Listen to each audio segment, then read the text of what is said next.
Welcome back to Spare No Arrows. My name is Cody Lawrence, and this is where you can get unfiltered, uncompromised, biblical Christian content.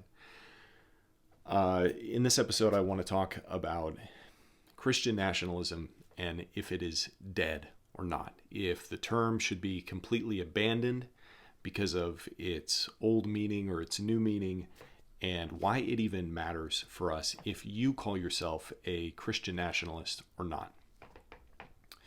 So first, I reorganized the studio.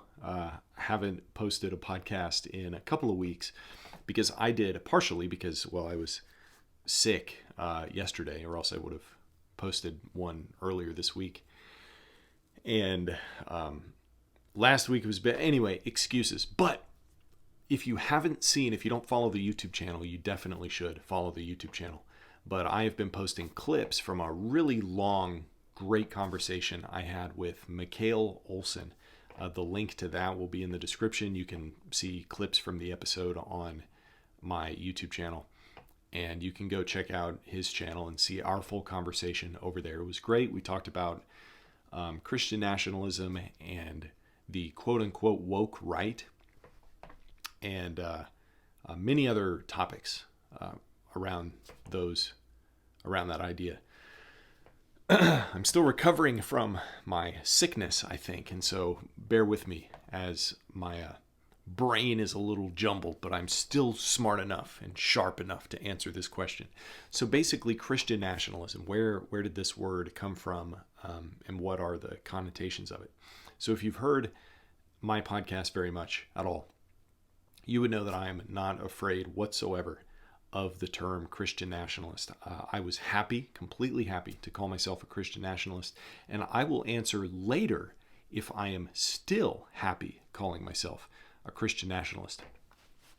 So kind of the history of the term is that the idea of Christian nationalist has been around for decades, but it kind of was repopularized by the left around the time of 2020, basically where a Christian, or even just a person who believes in God and wants to live faithfully in an external way to what they believe God's will is, which could be any religion, they were branded as a Christian nationalist. There was even a famous example of some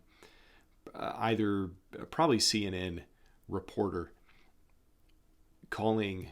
applying the term Christian nationalist to a Muslim person because the Muslim person wanted to follow what he thought God wanted him to do in the social sphere. Kind of silly. So it basically applied to anybody who believed in God whatsoever and wanted to live faithfully with whatever their conception of faithfulness was. But it was used as a kind of negative label. It was used as a bad word to try to scare Christians and people in general into basically not resisting the public will, or really it wasn't the public will, it was the will of the mainstream media, the will of the tyrannical government.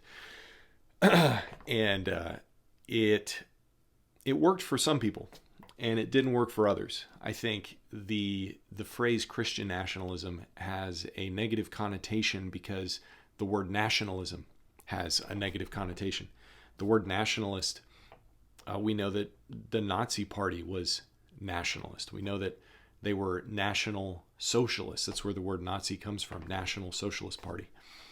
And so who wants to be associated with Nazis, right? Well, a lot of people these days want to be associated with Nazis. And we're going to get to that in a moment. But if we break it down and just think about what the term nationalist could mean, there's a great pastor who drew this connection that you can either be, as a person, you can either be a tribalist, believe that we should be governed in tribes, or that we should be nationalist, believes that we should be governed by our nation, or not, that a nation is like a unit of government, a tribe is a unit of government. And then the other option is globalist, that there should be one government for the entire world. And we don't want to be globalists. And tribalism is also a bad thing. And so the only thing that's left is nationalist.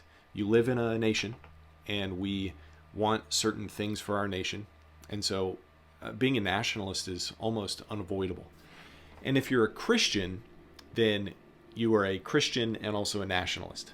It seems like the word patriotism is almost synonymous with nationalism, where if you love your country, then you're a nationalist. At least that's how the left applied the term. And so it's not hard at all to embrace the term Christian nationalist, just insofar as you believe that America should be a Christian nation, which every Christian should believe that America should be a Christian nation. And that might sound controversial, but if we think about one of the most fundamental commands of Jesus, the Great Commission, he said, "Go forth and make disciples of all nations, baptizing them in the name of the Father and the Son and the Holy Spirit, and teaching them to obey all that I have commanded you to do." Teach who to obey? The nations. So baptize the nations, make the nations Christian, in other words, and teach them to obey. So this is one of the most basic and fundamental commands of Jesus that he gave to his disciples, that he gave to the church. And it's something that all Christians ought to be following. Christians ought to want to follow Jesus' command to make nations Christian. Now, some people don't like that idea, obviously. They would say that, well, we got to keep politics out of religion or whatever. But as Christians, even Christians will say this. But as Christians, we also have to realize that Jesus, I mean, if Christians ought to take seriously what their Lord and Savior Jesus Christ says, he also says, "If you love me, you would follow my commands." And the Great Commission is in fact a command. And so I would argue, if you call yourself a Christian and you don't actively want your nation to become Christian, then you're not actually following Jesus at all. You're not actually a Christian. You're not actually a follower of Christ if you're not following Christ's command to try to make your nation Christian. And so a lot of kind of jellyfish evangelical pastors would want to distance themselves from this idea, probably just to get people to like them more, or because they want to come across as unoffensive as possible. But that's not faithfulness to Jesus. And so it seems like the obvious, and that really is the basis of what the left kind of labeled. Well, of course, there were a lot of definitions being thrown around, but if you ask people what most people think of probably what Christian nationalism is, it's those Christians who want America to be Christian. And that's bad, of course, because we have the First Amendment, because we have freedom of religion, and we can't lock America into a certain religion. And somebody interacted with me on Instagram one time and brought up that rebuttal to my idea that we should have a Christian nation. And you may have heard that same thing before. And if you have, consider it this way. If we have a Christian nation, or in America we have the First Amendment, which gives us freedom of religion, and therefore America is free to be Christian, right? So the majority of America can freely choose to be Christian. Christianity can impact the laws of America, and that's okay. In fact, when America was first founded, it was 99% Christian, and the laws were influenced by Christianity. So we live in a Christian nation already, if you like it or not. But incidentally, if you believe that America should not be a Christian nation, then you are actually not following the First Amendment, because you believe that America is not free to choose whatever religion it wants to. So if anybody comes at you with that kind of rebuttal about freedom of religion, if you say, like every faithful Christian should say, that you want a Christian nation, then you just have to tell them, hey, I believe in freedom of religion. And therefore, like everybody should who isn't a tyrant. And so therefore, America should be freely be able to choose whatever religion it wants to be, right?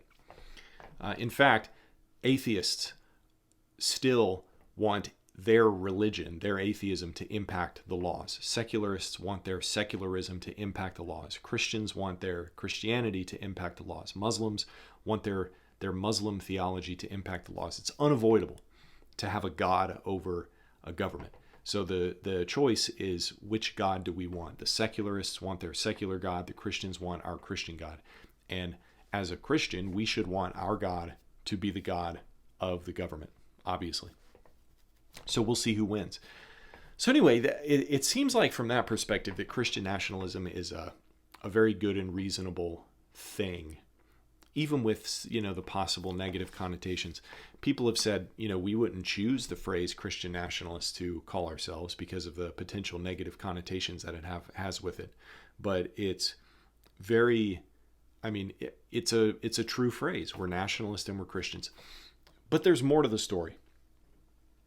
Among the Christians who are embracing the term Christian nationalist, that has become mixed with some not so good people.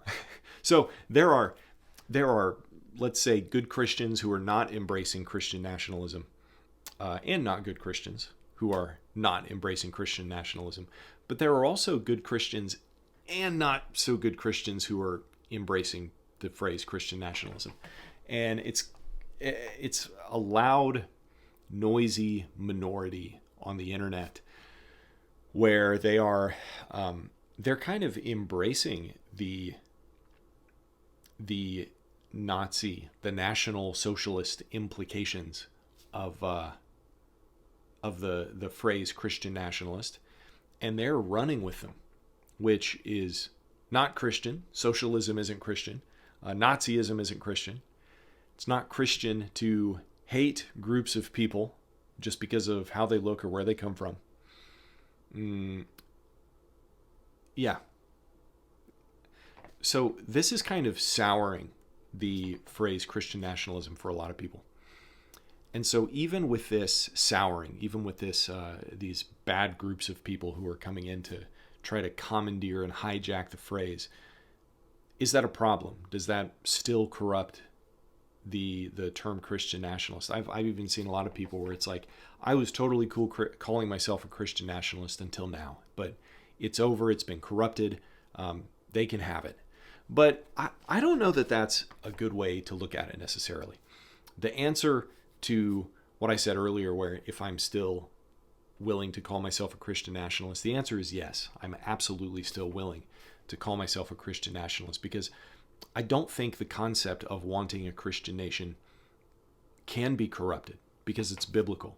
It's wholly biblical to want a Christian nation and to want our laws to reflect that. And I'm even still okay with the phrase. A lot of people who are abandoning the term Christian nationalist, it's not like they're abandoning the idea of wanting a Christian nation. They just don't like the phrase because it's been hijacked by these like fake right, pseudo-masculine Nazi weirdos. And they are all of those things. But I think we can't let them have it. We, you see a lot of discussion on X and stuff sometimes where it's like, those Christian nationalist types, they do this. And I don't want them to have that phrase. I don't want those people to own the phrase. I want to make sure that the truth of the things that we believe and the labels we call themselves are consistent. Because another thing that these people do, it's like they're able to choose.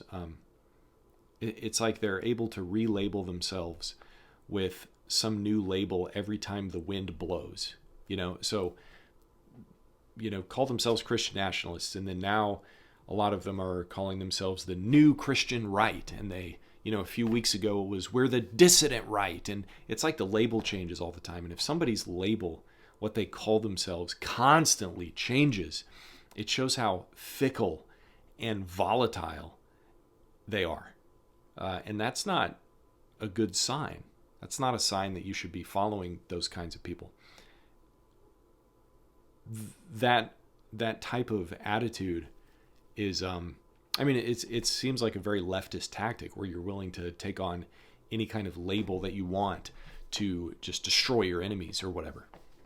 And that's not something we want to do. If a phrase naturally, organically comes up and they say, you're a Christian nationalist or whatever, I'm going to say, yeah, sure. So what? Sure, I'm a Christian nationalist. What of it? And I'm not going to let cowards on either side sway me whenever I end up having a discussion about those things. Hope that made sense. Hope my ramblings were coherent and enlightening in spite of my brain fog and my crazy sickness I'm trying to get over.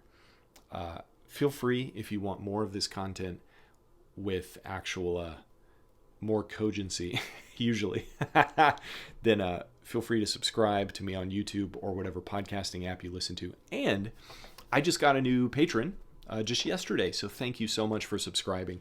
And if you too would like to help me keep the show going and pay for my hosting costs and equipment and whatever, you can also subscribe to me on Patreon. That would be a huge help. The link to all those things are in the comments. And you can also feel free to message me on Patreon or Instagram or anywhere else for that matter. Suggest ideas for the episodes, update me on things, and I will potentially talk about it on the show. All right. God bless. Catch you next time.